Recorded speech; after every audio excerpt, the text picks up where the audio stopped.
rakastan mä niistä sua rakkaimpain. Joka paikasta sua. Mä rakastin Seppoa niin, että sattuu. No samat sanat. Mä pilasin sen elämän ja tein siitä tappajan. Ei, se oli Seppo, joka veti sitä leipasimesta. Puolustaakseen meitä kaikkia pulasta, johon mä saatoin kaikki. Minkälainen hirviö mä oikein olen? Helena, hei, sä et ole koskaan halunnut läheisillesi mitään muuta kuin pelkkää hyvää. Kiitos, Ismo. Ei yhtään ihme, että sä oot Sepon paras kaveri. Ja se mun. Sulle mä oon aiheuttanut pelkkää surua. Mä oon vaan kiitollinen siitä, että me ollaan ystäviä. Mäkin. Mistä tunnet sä ystävän? Muistatko sä? Sä laulat tota kerran mulle. Silloinkin Seppo oli hylännyt mut. Onko oikea sulle hän?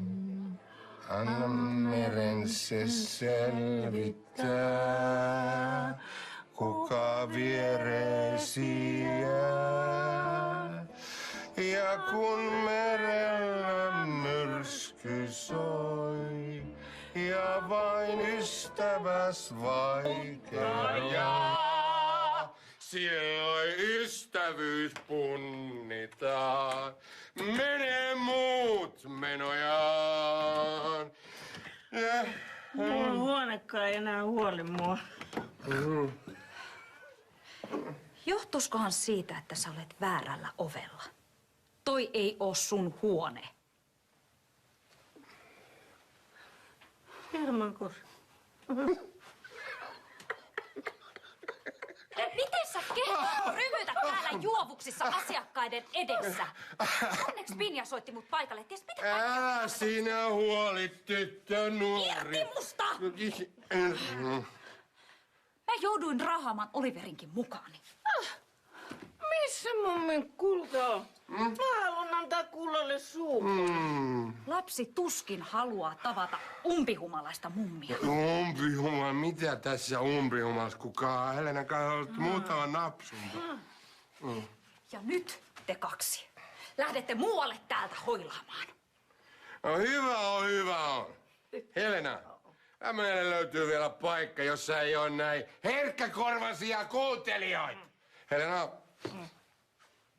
vamos. Aina tässä kitistä. Älä mä nyt niin humalassa olla. Ei. Nyt pikkasen vaan vähän huppelissa. Ihan pikku huppelissa. Oi Helena.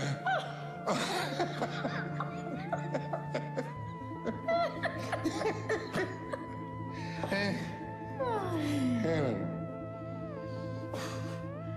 Mitä sinä olet tänään jotakin niin erityisen viehättävä? Itekin on aikamoinen komistus.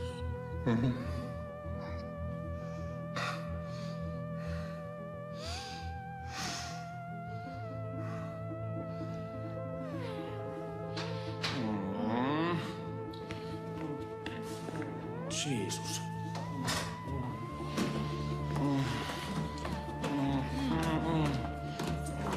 Eikö toi vois hoitaa jossain muualla? Herra Majori, hyvä ajata vaan. Tälle mennessä on noin kiirepyrstys.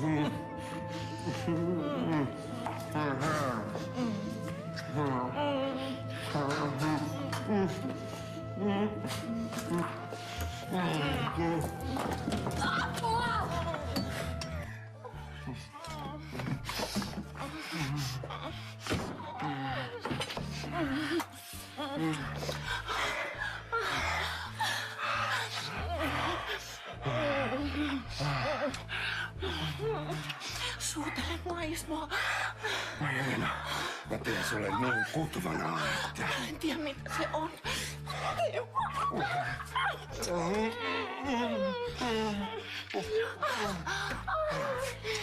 Mitä sä siinä teet? Sitä samaa mäkin ihmettelen.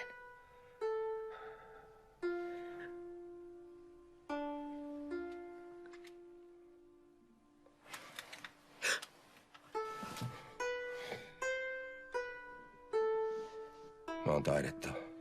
Ei kai. Mä oon ainakin ihan Aatamin puvussa.